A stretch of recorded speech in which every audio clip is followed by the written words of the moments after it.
ate ice cream out of the shoe, but then you put the shoes on and walked into your pool.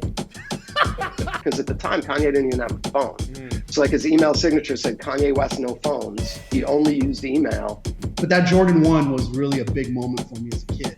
So Leor Cohen calls up Nike because he didn't authorize the shoe. Yeah, because Jay-Z, you would kind of set it up. They were mad, Jay-Z. There's a lot of people, but Kanye just decided at one point, you can go out there and be a voice.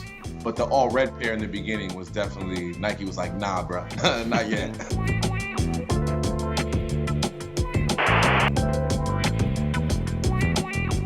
So Wex, you're building, and you talked about working with these celebrities, and then 2013, Kanye West. And we all know about you signing Kanye West in 2013, but I want to go back to before that. Was it like, how did you hear that he may become available? How did you, internally, were you like, we have to do whatever we can to get him? Take us back to right before signing him and how you went full force to get him. So I think I've shared this before, and if not, I hope this doesn't get anyone in any trouble. But basically, Todd Krinsky gave me the alley-oop of my life. I know you guys know who Todd is. For people who watch the show who are like diehards, they probably know who he is. But for people who might get the sport of them, Todd Krinsky was running entertainment and sports marketing at Reebok, and is, a legendary, prolific guy in the footwear industry. In my opinion, he's amazing. And, built his career from the ground up, really, really kicks it. And so Todd called me and said, hey, I went to junior high school with Shea Pope. Shea and I are in the office together today.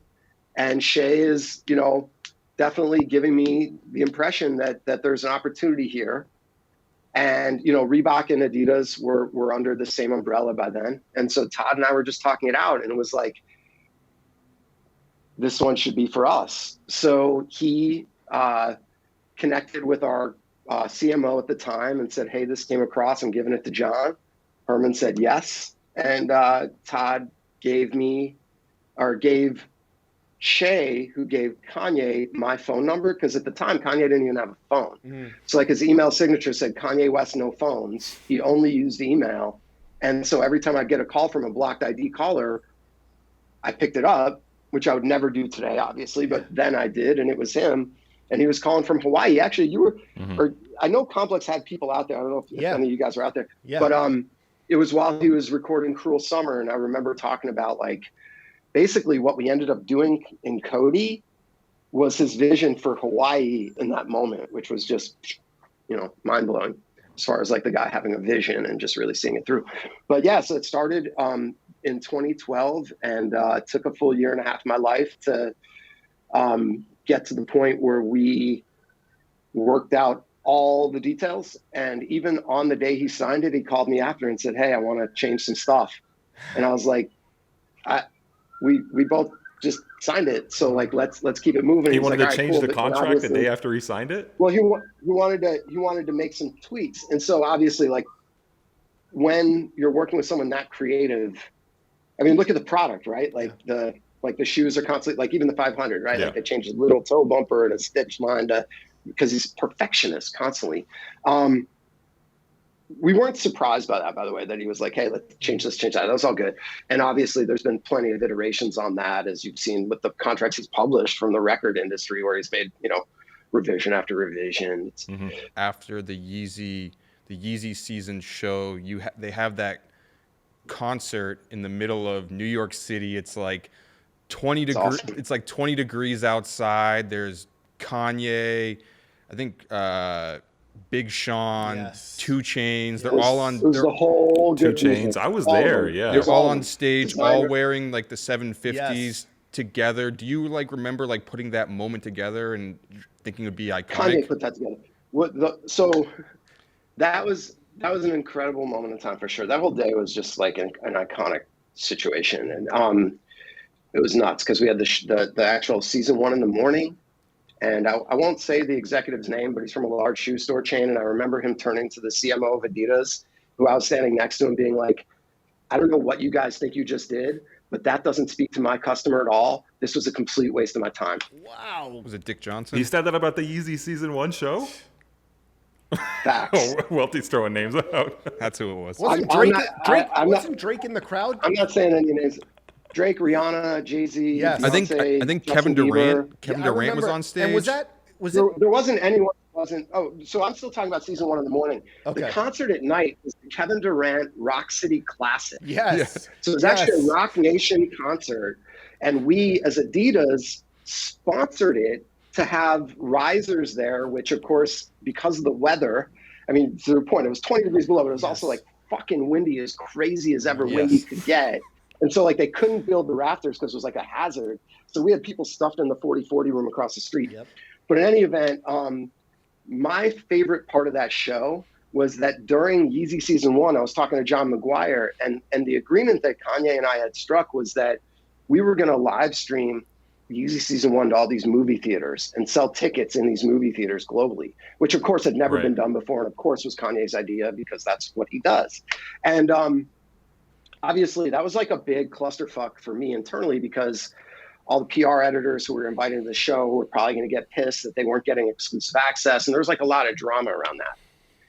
In any event, we did it. And then in reciprocity for that, Kanye was like, all right, if we do this, then I'm going to blow this up at the MTV Movie Awards. And then the night of the show, I'll do something on the screens for you guys to make you feel, this is going to feel special. And so sure enough, I was talking to Jon Maguire during the setup for Yeezy season 1 earlier in that day. And I was like, hey, what are we doing on the screens? And John goes, oh, and he hits a button. And sure enough, the screen goes to white and there's 3 black stripes and it shows the person through the stripes.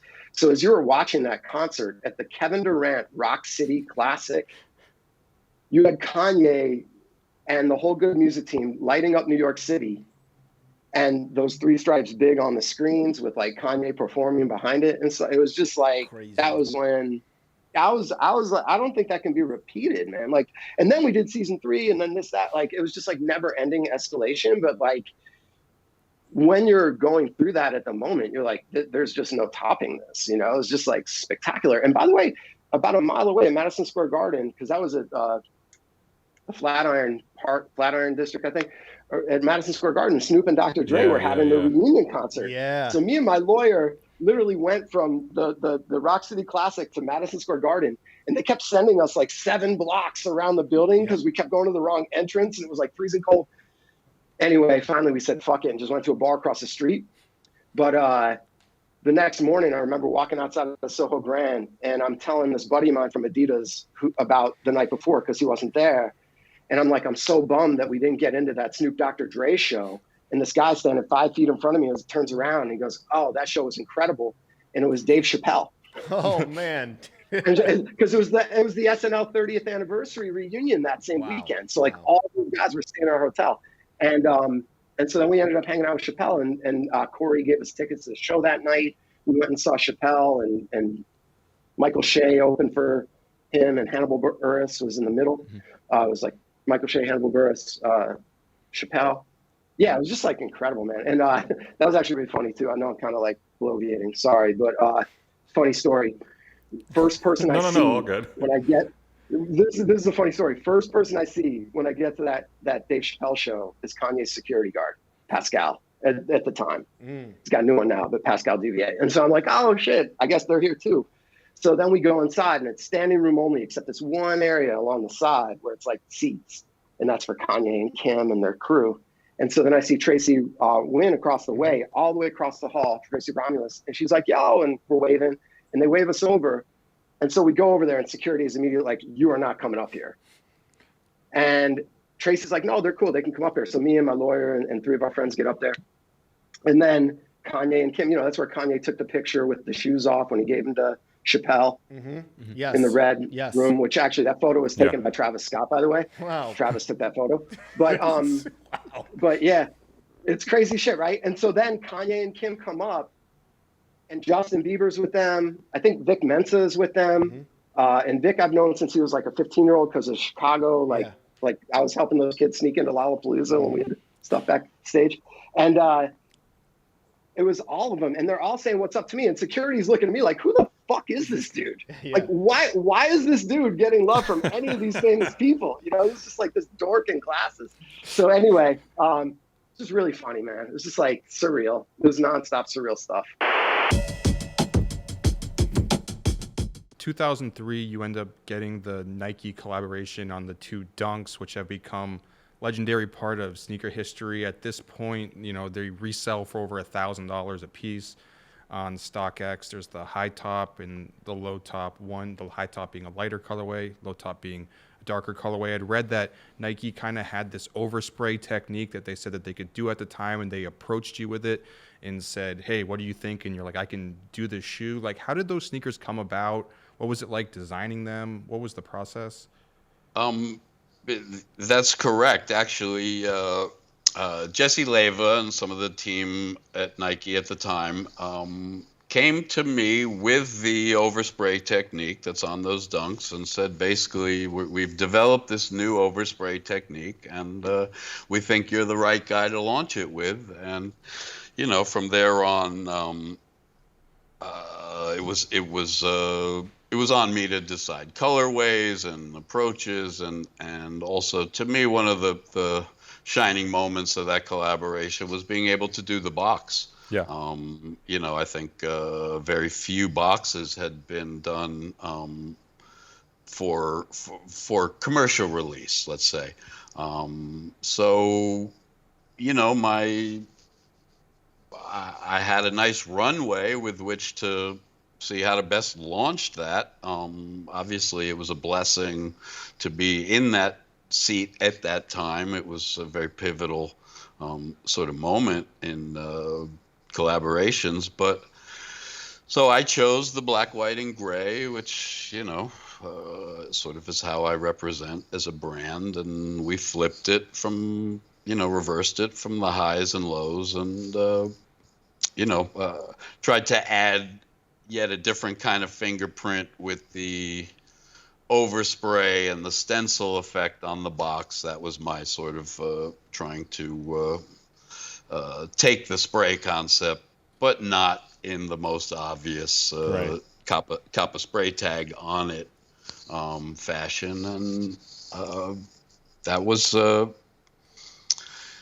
know, looking back, it obviously it's a bigger moment now. Yeah, like, I think, did it feel big then for you? Because it was this moment where Nike, you know, a lot of these people that they're tapping at the time are people who you grew up around, whether it's Future or Stash, and there's this crop of graffiti writers who are kind of ushering Nike's products into this new era with collaborations. Did it feel like the dawn of a new era for you back then? It did. It felt huge. I would say it sort of sealed the deal on the dawn of a new era. We're not getting away from the time that you... Yeah, back to Ben and Jerry. So 50-year-old man, 40, I don't know how old you were at the time. You put ice cream in the shoe. And it went massive, viral, super viral.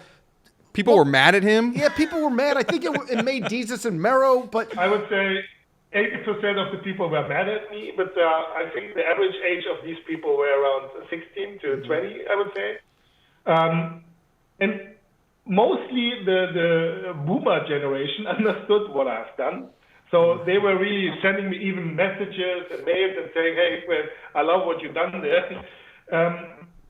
I posted this. I've done the video with my daughter. She's 20, and she liked it. For her, it was funny. And we posted it, and then we gone to a family trip. After coming back, I opened the Instagram, and I saw, okay, 100K views, something happened there. So And, I want to understand it, though, because was it for you a satire on the idea of people doing those types of photo shoots, you know, where they're doing ridiculous things? Because to a lot of people on the surface, it just seemed like this is another one of those. And I was actually surprised, because this is the type of thing that Matt Welty, to me, would normally be very upset about. But the different, and I don't, true. And I know, and I accept that criticism, but me and Hikmet have known each other, you know, almost 10 years at this point. And I'm not saying that, oh, if this person does it, it's okay. If that person does it, it's okay. I think a lot of people on the internet just do it because they actually think it's like they're hype chasing, or they're you know, they're doing it for the wrong reasons. I mean, someone who's worked in the footwear industry for that long and done all the shoes and is obviously making a joke about the whole situation and doing it with a smile, I was like, all right, Okay. I can appreciate that, you know? I totally accept the point where somebody is saying it's not okay to destroy a pair of shoes or something like this, Right. you know? But as Brendan said, at this time, many people done stupid things with shoes. And by the way, this is the shoe where I've eaten ice cream out It's a of it. piece of history. It definitely is. It's still clean. Yeah, I have to put it on Sotheby's and say this was the first It's the Ben next and big Jerry's one. shoe eaten ice and sell it for $300,000. $2 million US dollars. You also, after that, I think what really made people mad is you ate ice cream out of the shoe, but then you put the shoes on and walked into your pool. Was he wearing a Speedo? Yeah. No, he was wearing a pair of NT denim. He didn't have the Speedo on? That was the Speedo moment. Yeah, it was a Speedo moment, but the thing is, you know, I know the internet, and the people are finding always points where they can attack somebody. You know, I have hairy legs, so it was looking stupid to have a issue with hairy legs. So I No, thought, I love okay, this. Hold on. The thing that looked stupid to you was the hairy legs, not the fact that you were eating ice cream out of a shoe. But And that- jumping And the in the funny pool thing, with the- I even got shitstorm for my denim. I was wearing a Advent denim, which has not a tight thing, you know, like this yoga pants, what usually the sneaker guys are wearing. And the funny thing, all these people are now wearing denims like I'm wearing. That's It's, true. You were so the funny. trendsetter. The jeans are getting baggier. as soon as you started working at Nike, you must have been accruing some cool shoes. But wasn't there a moment where somebody broke into your house and all your shoes got stolen or something like that? Did you have to start from zero? I started from zero. Yeah. So when I was working at Nike, I had a roommate, and again, like at the time I wasn't making enough to like, there was a stretch of years where I had these credit cards and I'm like, yo, if I don't make it at Nike within the next like 3 years, I have to go somewhere else because I wasn't making hardly any money. Uh-huh. So I had this apartment and it wasn't the best apartment. And me and my roommate both worked there. We're like, yo, I didn't think about it, but people were like, you should be careful. You have a bunch of sneakers and stuff. And I'm like, nobody wants these sneakers at the time. I didn't think anybody wanted them. Yeah, we got broken into. They left everything. They left all our clothes, our TVs, everything. All they took was sneakers and everything. Because remember, I've been a 9. Dude, every Jordan, every single Jordan up to like, I think like the 13, every penny, because I love the pennies. Trainer 1s, original trainers, because I love the trainer from Trainer 1 to Trainer 3 to the Bo Jacksons. All of those because I was a 9 from a little kid. Yeah. So I literally had all those sneakers and they took them all. And like they didn't even like leave the box; they took everything. Do you think it was an inside was crazy. job? Yeah, that someone knew you had all those sneakers in the apartment. It had. So yes, and I have these like theories where like we were running. It happened when we were running the Hood to Coast relay race. Of course. And our house was one of the places where people would come and we'd take a nap before different legs or whatever. And I'm like, I wonder if someone who was on our team told one of their friends, like, yo, these guys have so many sneakers. But anyways, yeah, it sucks. The Kayano was the cross-country shoe for me in high school. Like, all the top runners trained in the Asics Gel Kayano. I had no idea that you had this Asics history. Yeah.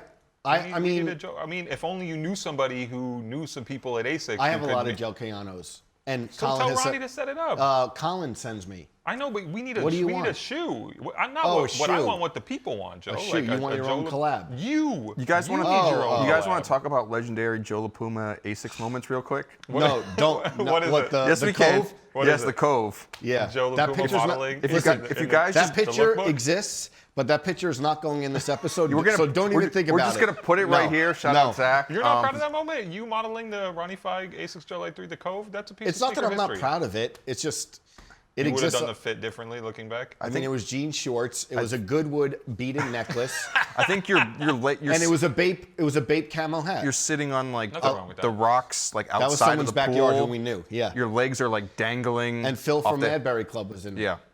And you regret it. Oh, you know who also was there that day? Rudy Calderon of Yao Ming Yao fame. Ming. Yes. Yao Ming getting Of Yao Ming getting covered, yeah. stolen from Yeah, the yeah. finish line fame. But Zach, I'm looking in the camera. You're not putting that picture in. You guys could find the picture if you want. Zach, you're not putting it in. We're definitely putting that in. For our listeners, I kind of want you to explain the story about how the Rockefeller Air Force One happened. I know you mentioned Udi. For those who don't know, Udi Avashalom, he was like he used to run a store called Training Camp in New York. I believe he's like VP of footwear or something at Yeezy. Yeah, high up at Yeezy right now. Yeezy right now, out in Wyoming, but you connect with him to make the Rockefeller Air Force Ones. You originally did it in a bunch of different colors, but then you decide on making the all-white Air Force One with the Rockefeller logo on the heel. Can you just I didn't decide. I actually did like a white, black, and I think a white navy. And Jay was like, I only wear white. You know what I mean? What are you doing? Jay-Z told you white on white is the only. Not me. That came through Udi. Yeah, and yeah, Udi had those contacts again. There was no way I wanted to be, I was trying to do it very underground, so to speak. And finally got it right, got the pairs. Jay got his, and he went into Cohen's office and put his foot up on the door and was like, yo, you ain't got none of these. And he went irate. Obviously, Leon Cohen, yes, went irate. Called the head of entertainment. So Leon Cohen calls up Nike because he didn't authorize this shoe. Because Jay-Z, you would kind of set it up. They were mad, Jay-Z. And then as you see the documentary, some of the things go on. Think about when he did the Def Jam. He did the Rockefeller. Yeah. Or he gave a bunch of people a Def Jam. Yeah. I mean, in Rockefeller Def Jam jackets. You know what I mean? Like, he felt like, because they were the parent sort of company. So he called in, and I had already got a warning for the Wu-Tang. So I got actually written up, but it was just like, I got to go through the motions. You're good, but I got to at least write you up and do. I still got a bonus that year. Put it that way. Okay. What was it like for you? Because I know early on, me and you had a history because I had interviewed you for a story, and you had talked about how you work on the Wave Runner. Obviously, you send me a frantic phone call saying that if I don't take the story down, that like you're going to lose your job at Yeezy. But then all these years later, Kanye brings you out at I believe it was the business. Oh my God, Fast Company. The Fast Company Summit, and it's kind of like, you're the wizard to the Wizard of Oz that they unveil, and they're like, here's the guy helping design the shoes. Like, what was that moment like for you to find? Again, there's a lot of people, but Kanye just decided at one point, you can go out there and be a voice for it because people want to know about it. But I still can't tell a lot. It's all secret and NDAs, and I can give snippets and glimpses to things that are already out or have already been said. It's a very different environment. You have to respect people's privacies and what they, it's a mutual respect with him. Right. What he asked me to keep secret, I do. It's just a respect as a friend above and beyond the working environment. And so that's what I respect with him. And I respect the friendship above and beyond the working relationship as creatives.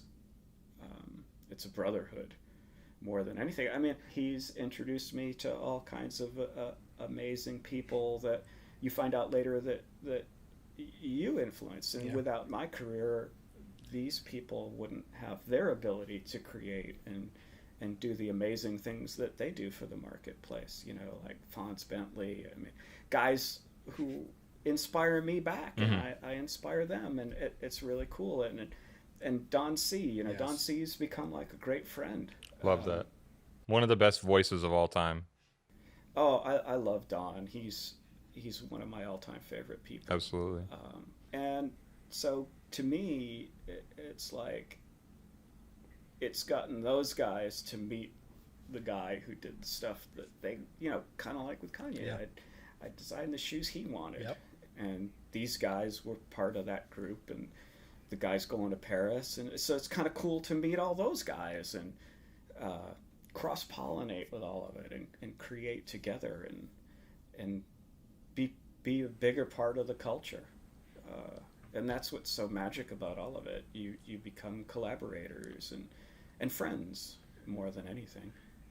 Again, I'd love to talk more about the creation side of it and stuff, but I just... Of course. No. We respect it. So, Vic, from the rookie season and right away getting hit up by Nike on that rookie deal, how long does it take until the potential signature shoe conversation starts happening? So it wasn't until, after my rookie year, because I got hurt that year, and then I came back the next year, and that's the year we won the Super Bowl. Okay. So I think my deal was about a 3-year deal, so it ended the same time that my Giants deal ended. So we had to renew both at the same time, which was a fantastic time frame for me, if anybody's paying attention out there. Back, we need your signature on two pieces of paperwork. Exactly. So I'm sitting back, and it ended up being the perfect timing because by the time I had won the Super Bowl, I was already kind of embedding myself in the fashion world, going to Fashion Week and being there. And I cut the ribbon for Fashion Week that year, I believe. So like I was fully entrenched in the fashion world. And at that time, it was new for football players to kind of be in that market like that and be relevant and be seen as someone that was legitimate in that market. So I was just excited to be believable in that space. And then it was like, okay, how do I double down and continue to grow within this space with everything else that I do? And I think Nike kind of had to nudge them a little bit. But I think Nike kind of came around and saw that too. And then that's when we sat down and kind of had that conversation. But it was just crazy because I'm sure you guys did your research. Like in the heart of me doing this shoe, all these guys kind of leave Nike and go to Adidas, and it's just like, okay, wait, like we were making a shoe, guys. Could you leave after that, maybe?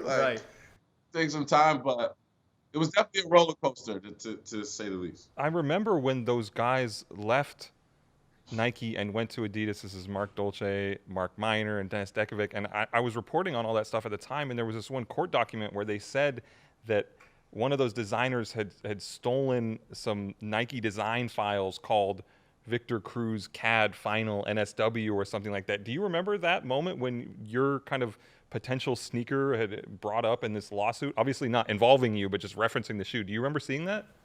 I'm finding this out right now. Literally, as you said, I had no idea that was even in the paperwork. But I remember it was myself and Mark Dolce that was designing the shoe, and we were talking about it. We would have constant dialogue on text, or I'd call him or whatever. And I remember texting him with an idea like, yo, we should put a rear strap on it. And I'm kind of going through the motion. He goes, I just left Nike. And I'm like, wow. A huge moment in the industry. Okay. Literally. And this is before it might have been the day before it was going to be announced the next morning. And I was like, okay. And I go, well, what does that mean for me? And he goes, well, I don't know.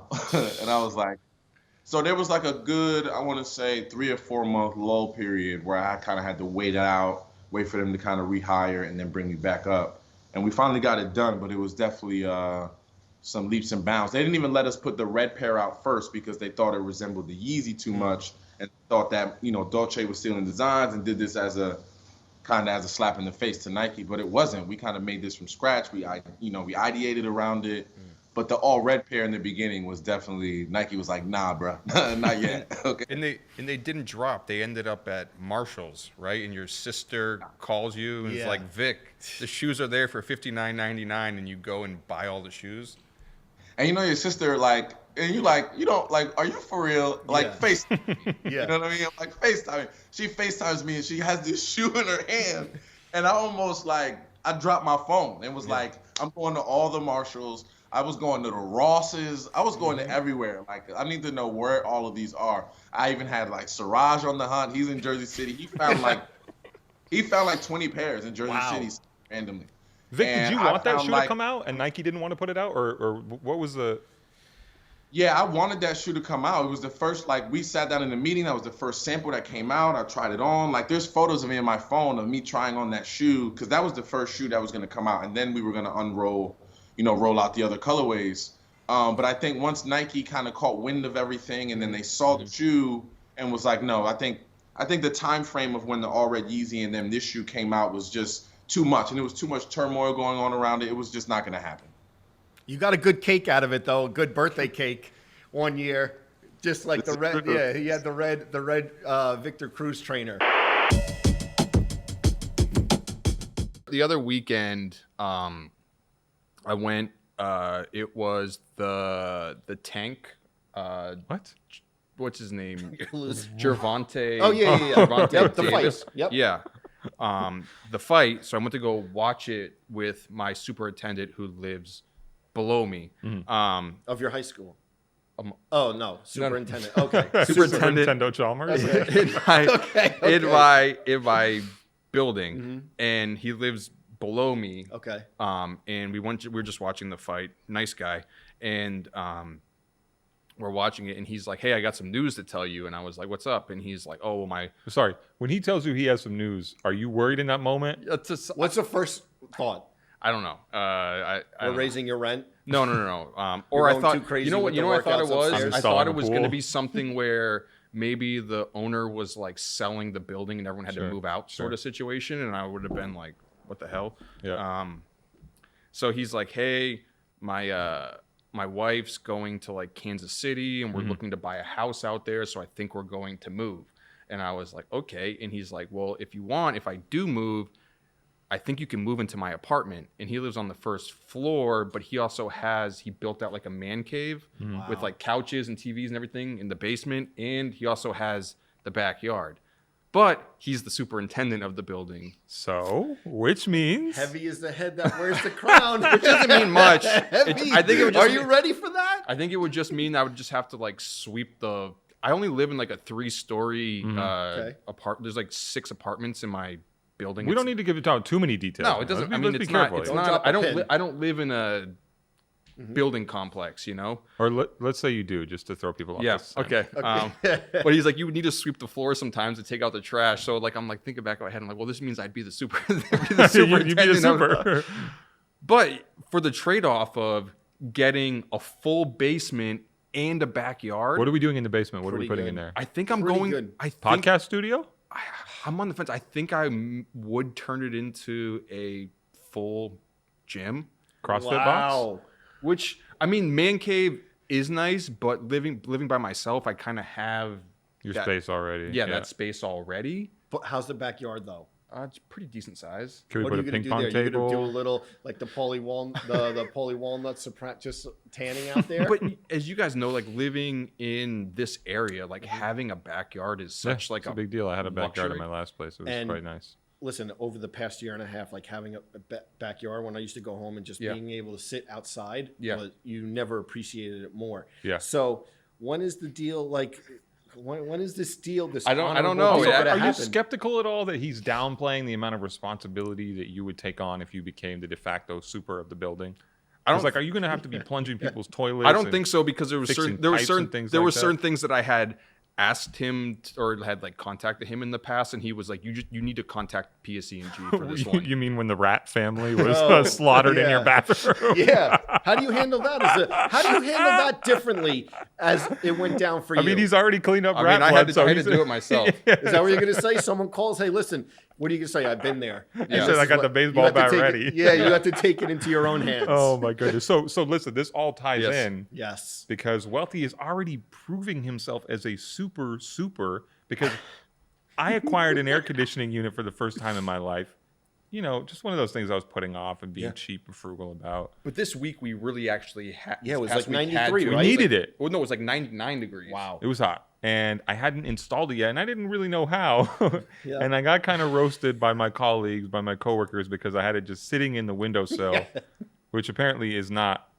Well, your really windowsill was like, it wasn't just a window. There was like a deep bank. Yeah. Mm-hmm. And it was kind of sitting adjacent to the window, not really. It wasn't flush. hanging. It wasn't hanging. No, it wasn't hanging out the back of the window. It wasn't sucking in the hot air and turning it to cold. So everybody, let me know how wrong I was doing it. And You know who was there to aid me? Everybody had, snide comments That's and true. criticisms. No one was helping you. But you know who helped me, and you know who got it installed with a few quick texts? Was it a instructing FaceTime? me how to do? Not even a FaceTime. Wow. Mr. Matthew J. Welty. Look it. And now my AC is snug in the window, my room 68 degrees. constantly. Nice.